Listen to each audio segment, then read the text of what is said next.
At inulan na nga tayo.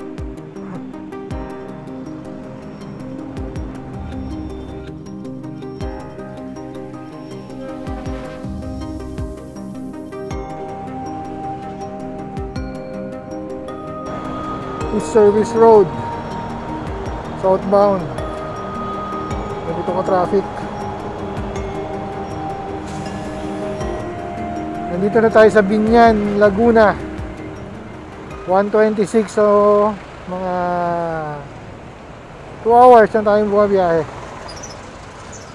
At traffic din dito sa Biñan, as usual, as always. Hindi pa rin tayo nagla-lunch.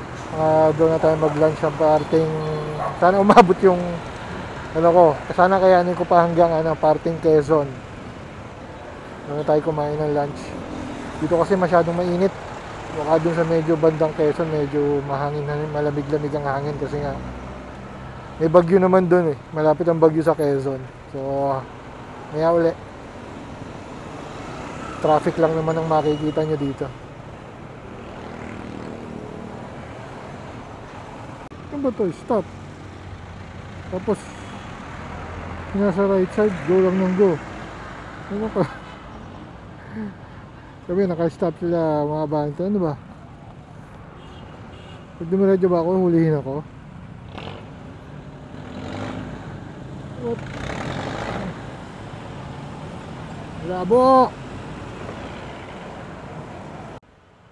We are now at the Lion City of South Luzon, Santa Rosa, Laguna.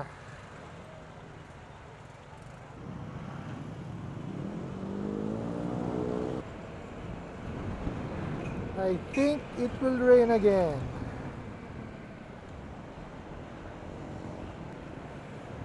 Ayan na nga, umaambon na nga. Siguro hanap tayong silungan at makakain din muna. Sana meron dito. Dito tayo dadaan pa Santo Tomas, Batangas. May iba-iba naman. Saka baka umuulan dun sa may bandang Makiling, Calauan, Laguna. So dito tayo. Iwas muna tayo sa ulan. Init kasi pag nakakapote. So ito, ngayon pa lang umadadaan dito. Parang bypass siguro to.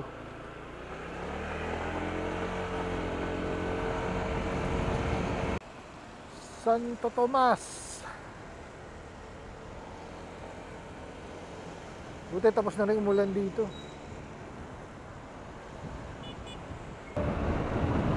Maligayang pagdating sa lalawigan Magiting, Batangas.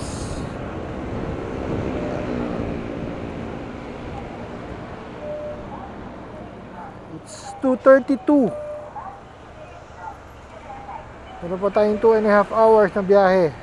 Pero madadagdagan pa yan dahil hindi pa tayo kumakain. Nag-stop over pa tayo. At masakit na rin ang aking puwet. Kaupo. Pero wala pa tayong makita medyo magandang kainan. Wala, sinusundan talaga tayo ng ulan. Maambo na naman. So sana ganyan lang, huwag lumakas. Sino ba tayo? Ito nga mo tayo sandali. Check ko lang kung saan tayo dadaan. Kami, ito na yung SNR, oh. SNR Santo Tomas. Ganda talaga na Makiling, oh. Ayan na yung pakita. Maulan. Ganda.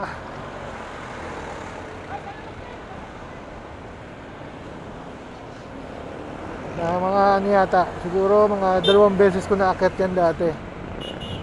2 o 3, hindi ko matandaan eh, pero may pinakamalamang 2 when I was young. Yung inakyat namin dati yan, nakakalapit pa dun sa Mud Spring. Ngayon may harang na yun eh. Tapos yung nakita ko rin sa vlog, yung sa may Aguila Base, Meron ng parang tindahan. Dati yung Aguila Base, alam ko doon kami nagka-camp dati. Hindi ako nagkakamali doon yun. Tutulog kami sa gabi doon sa may base, Aguila Base Camp. Mas madaling araw kinabukasan, saka kami aakyat uli saka kami pumunta ng peak ng Makiling. Dahil doon sa base camp na yun, sa Aguila Base Camp, may water source. So meron kaming inuming tubig, saka makakapagluto kami ng sinaing noon. Yun lang.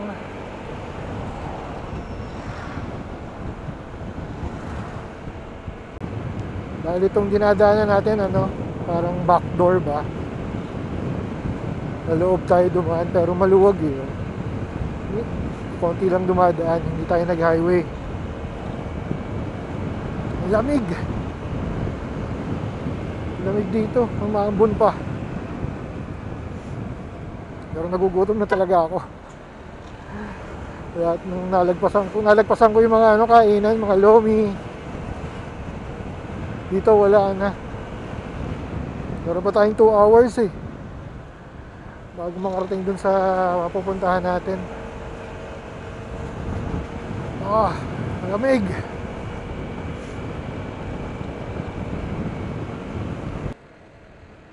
Sa kaliwa pa rin natin yung Makiling. The Brookside. Ganda. Sarap bumili ng lupa dito. Ganda ng lugar. Pagising mo, kita mo itong bundok ng Makiling. Makiling pa rin ito. Napakaganda talaga. Ang lamig! Woo! Fago! Sobrang lamig. Saan na ba tayo? Kanan. Check ko muna. Check mo tayo sa map. Kanan, tapos sa Talisay. Okay, Docs. Lamig. Kitang-kita yung fog dun sa Ganda. Siguro naman dito may makakainan na.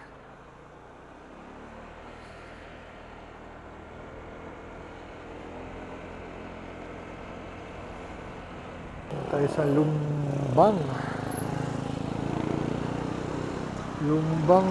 Batangas. May Lumbang pala. Ano ba to? Barangay o ano?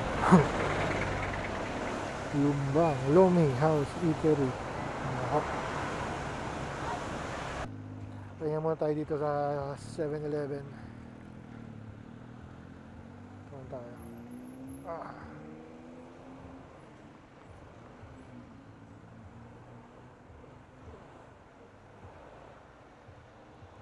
Hello.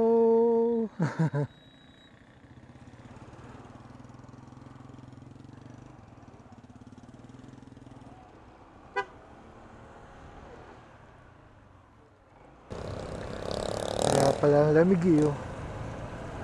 Katabi na natin itong bundok.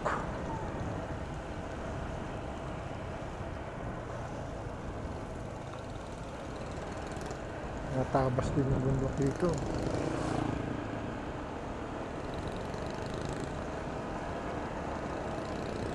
Nandito na tayo sa Barangay San Benito, Lipa City. San Benito. Ang ganda naman lugar nila. Lamig.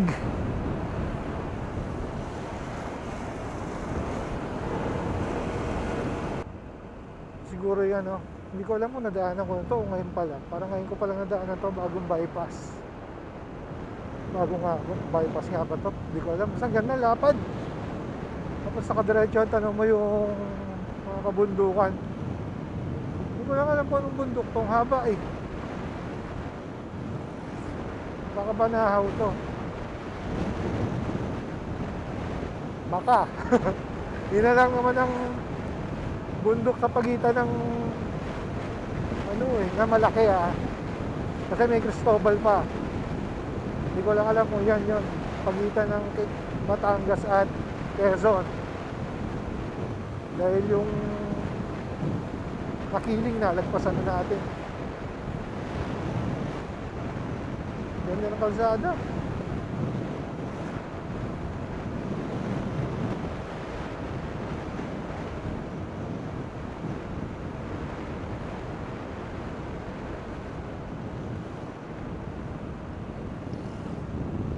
Oh shoot.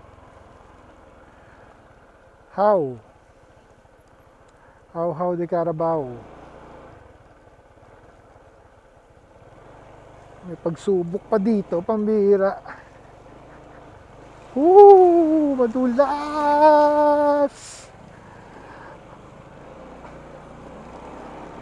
Madulas. Dito na tayo sa Batangas, Quezon Road. Hindi pa pala talaga nakakadaan ng mga sakyan doon nyo. Bago lang yung kalsada. Ano na yata ito? San Antonio, Quezon. Tama ba? Comment naman. Yun lang nabasa ko kasi. San Antonio.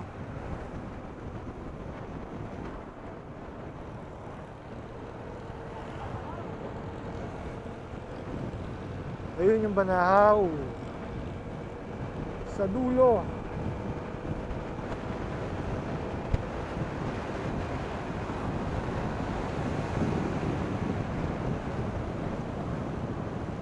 So, pinakakanan tayo dito. Bahala na. Yung sabi ni Google Maps, kanan daw. Baka ganda naman yung labasan natin Parang ayoko dito. Meron naman pala dun sa labas. Labasan tayo. Sumobra pala ako sa kakananan kanina.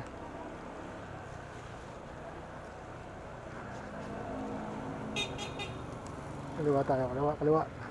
Tapos next kanto. Kaliwa. Init naman.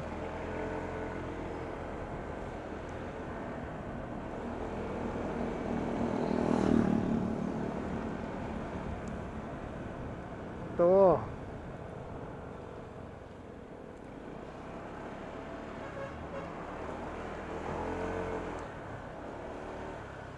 Dito tayo pinalalabas kanina. Yun. Pero ako naman pala. Pero okay na to.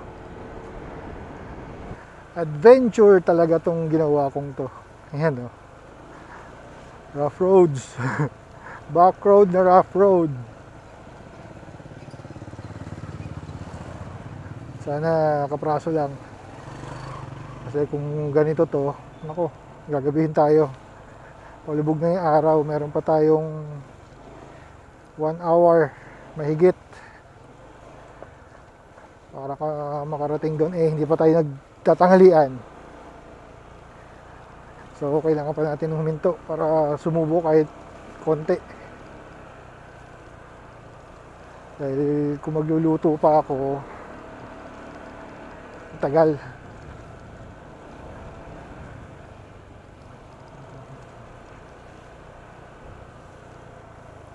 Puro putik na naman yung motor. Iba talaga nagagawa ng ng nakamotor na napapasok mo yung mga lugar na ganito na hindi mo akalain na may ganito palang kagandang mga lugar na nasa loob ng highway. Kaya mas maganda talaga minsan mag-adventure ka ng nakamotor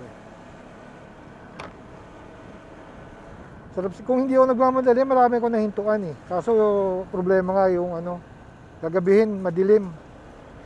Alam ko walang ilaw dun sa lugar na pupuntahan namin Kaya hinahabol ko na may liwanag pa. Para hindi ako maligaw.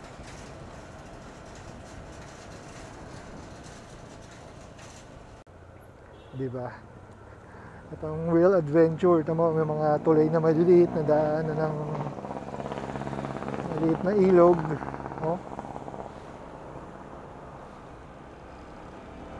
Wow.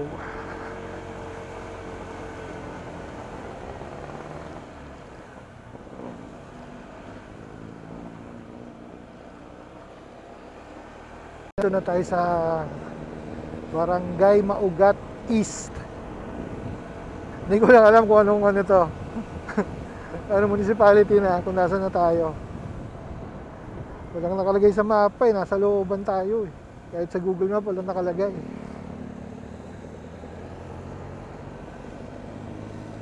Ayun, ang ganda. Naalala ko tuloy yung bahay namin luma sa Mindoro. Mga lumang bahay na ang ganda. Ang ganda siguro dati nga.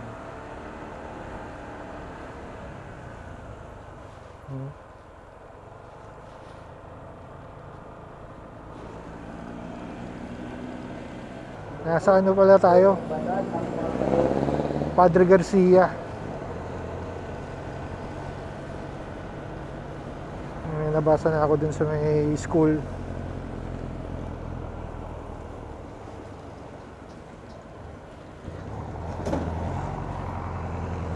We're back on the highway. Meron naman tayong 29 kilometers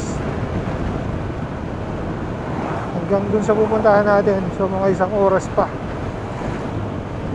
Plus kakain pa talaga tayo. Nagugutom na talaga ako. Maulit-ulit na lang, no? Wala eh. Lahat ng kakainan nasa left side. Meron man sa right side. Papasok ko pa sa loob. Nagugutom na ako.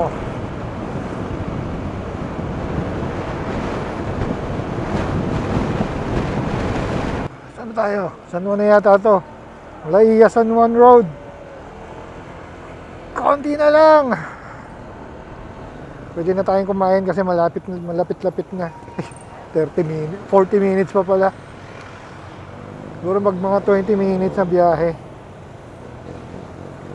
Baka tayo maghanap ng makina para magdiliman. Medyo malapit na tayo.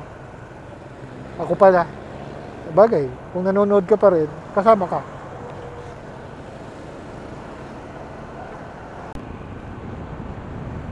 Haba ng kabundukan dito. Yan yung dinaanan namin nung nag-outing din kami ng Team Kapanalig from sa kabilang side ng Batangas sa may Pier. Doon kami dumaan SM Batangas, sa Batangas City yun. Inikot namin yan, tapos dito kami lumabas dati San Juan. Napakagandang adventure.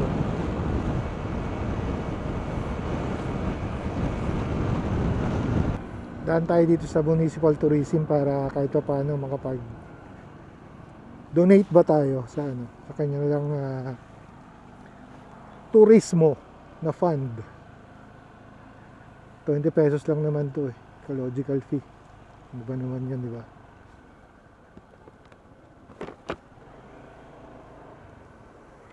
₱20 per person. Hello po. Pa? Wala po. Sa ano lang kami, sa Pandayan ba? Ako lang. Pero yung mga kasama ko kasi nandun na yata. Nga po. Pag hindi dumaan dito, anong...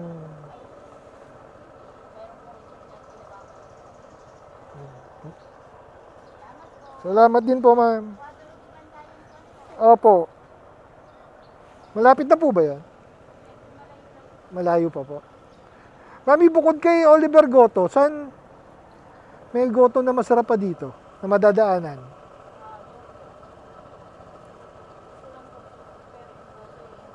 Doon. Okay. Salamat po.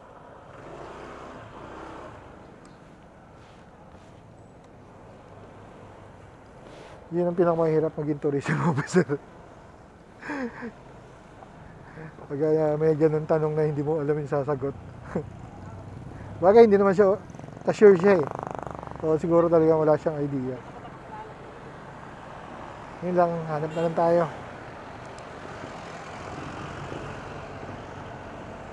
Makakain dito. Anong kakain natin? Chicken. Pwede na yan. Makakain lang.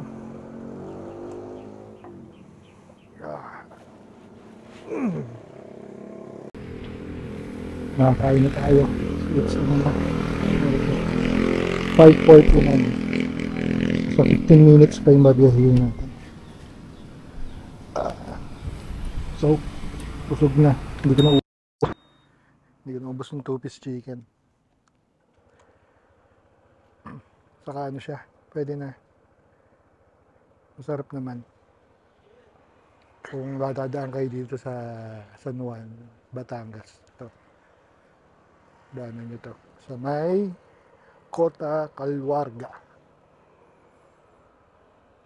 Okay, see you na lang doon. Madilim na eh. Kita nyo ba? Parang hindi nyo kita, madilim. Rough road na to. Ay, hindi.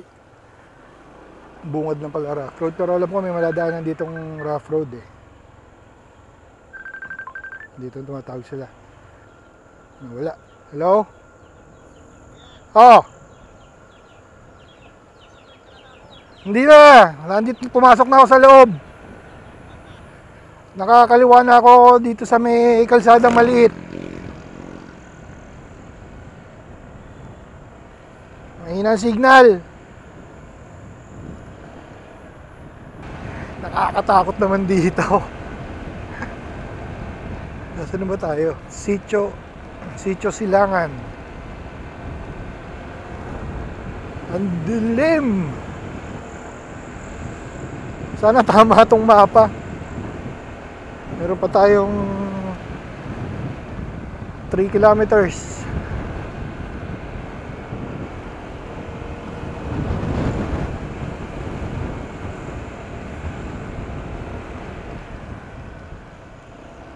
Pag to mali, problema. Problemang malaki pag mali. Barangay Imelda. Samahan nyo na ako hanggang dun. Ito na sila. Ay, ito na nga. Ayun na nga. Sinundo na ako ni Nonoy.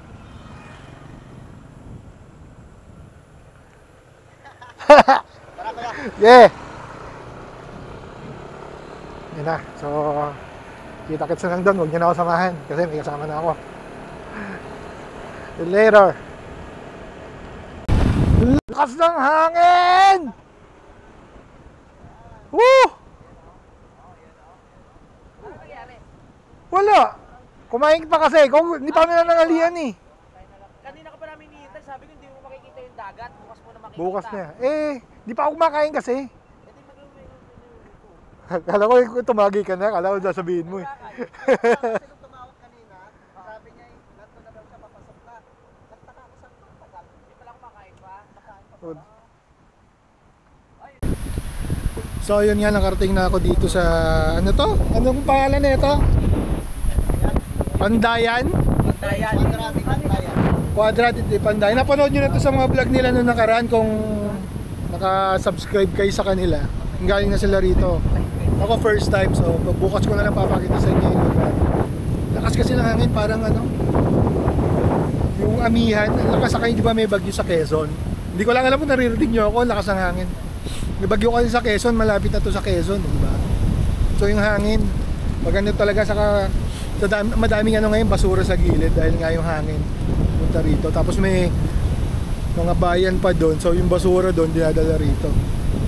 So bukas na lang papakita tong lugar. Sana hindi umuulan, sana hindi magtuloy yung bagyo. Bye bye, see you.